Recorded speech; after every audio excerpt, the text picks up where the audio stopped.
Good evening, welcome back to Extravagant Fragrances.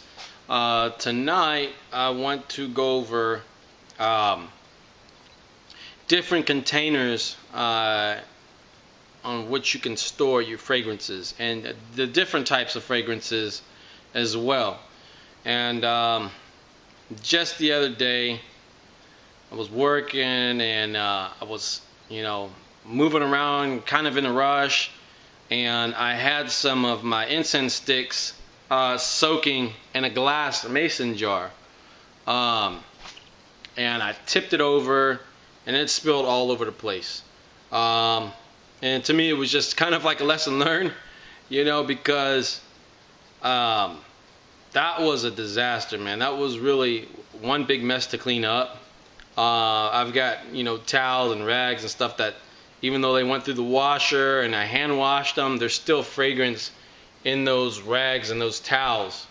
And it's just kind of like the watermelon. Actually, the watermelon I spilled the other day, and it's just like overtaking everything. So, just a couple things that I've learned from experience with regards to storing your fragrances. That is, if you're making incense oil, I personally would advise to, your incense that move out on the regular, like if you're the type person, you wholesale incense sticks, right? You're moving incense sticks out on a regular basis, and it's more of your standard stuff. I have two different standards. That's the regular standard incense sticks, and then I have the high grade incense sticks, and that is actually what I had in the glass mason jar. But my regular, everyday, standard incense sticks, that incense oil, I like to keep that in plastic jugs, and that's I would highly recommend that unless you want to be like me and spill stuff all over the place and lose a bunch of oil.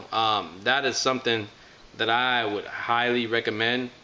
Um, you know, if you're gonna be soaking incense sticks in your premium or your extra strength fragrance oil, those glass jars, man, it's definitely risky. You may want to have that kind of like tucked away, somewhere in a shelf where it's not in the way. I had stuff all over the floor, and I ended up kicking the jar over by accident, and I busted the jar, and then there's glass all over the place. So lesson learned for me is to have all of my incense oil and the plastic gallon jugs. Now let's talk about the actual fragrance body oils that you sell. With my imported fragrances, like my imported fragrance body oils, I like to have those. I don't like to store those in plastic. Okay, those I will store them in glass or aluminum cans. So that's just me. The glass is still a bit risky. The aluminum cans are definitely not as risky.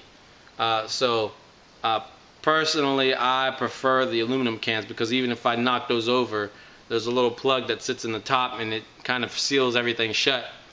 Now, let's talk about the domestic fragrance body oils. Those are, fragrances that I move out, on a regular basis. They're oils that are not going to sit too long. They're more of like your high volume items. You want to keep those, I would personally say keep them in plastic. Okay. Now, some of my fragrance associates would argue with me and say, no, you gotta keep those. Make sure you keep them in glass. But then when I explain to them the reason for keeping them in plastic, they're like, yeah, you're right. That's something that I've done. Rule of thumb for myself, and you could do whatever you want. Imports in glass or aluminum cans.